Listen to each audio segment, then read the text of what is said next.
Hi, I'm Houston, and welcome to the Spirit of Cinema. So, I've wanted to start a series here for a while called Untold Cinema, where I highlight little-known or forgotten movies and tell you why you should revisit them.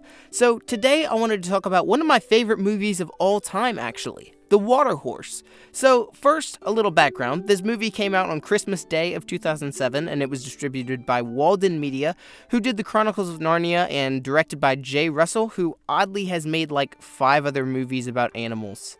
Anyway, this film was mildly successful, but overall it only made $9 million opening weekend and $40 million overall in the US, so that's pretty low. And that makes me sad because it's really quite a quality film, which I'll get into in a minute. A little background though, why do I think this film wasn't a huge success? Well, this movie came out at a time when everyone was still trying to catch the popularity that E.T. had.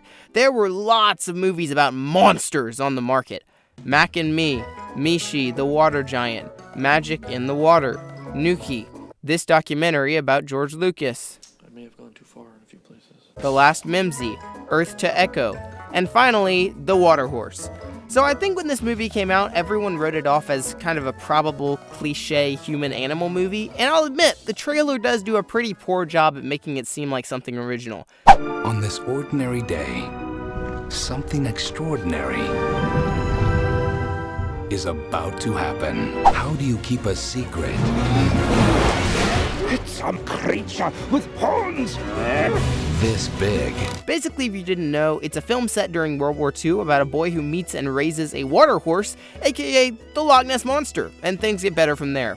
In a way, it is a movie that's very much like every other human/animal one, but what makes it different in my mind is the setting, the visuals, and the writing.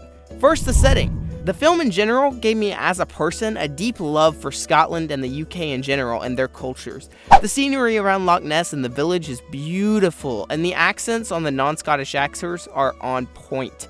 And yeah, some people complained about the fact that the geography for Loch Ness is a little off, but all I can say is it's just a movie. Second, the visuals. For one thing, the effects for Crusoe, the water horse, are great, and they still hold up. They were done by Weta Workshop, who did all the Narnia and Lord of the Rings effects, so you know they'll be great. The cinematography is on point as well. It does a great job of highlighting the scenery, and it's particularly good in the scenes where it's set at nighttime. The underwater stuff is pretty great as well. Last, and this is a big one, the writing. Like I said, on the surface it sounds like a very cliche kids movie, but what makes it truly stand out is the characters and dialogue. Every character has depth and backstory to them, and every character arcs by the end of the film, which is rare to see in a kids movie like this. Plus, they're well acted. Emily Watson is fantastic as the mum, and I really like Ben Chaplin's portrayal of Lewis Mowbray. The boy is good too, and also this chick's pretty hot. So yeah, I feel like there's so much more to say about this movie, but I want to keep this video short. The exposition is well done, the music by James Newton Howard is gorgeous, and plus, it's got some really fantastic World War II undertones. That's about it.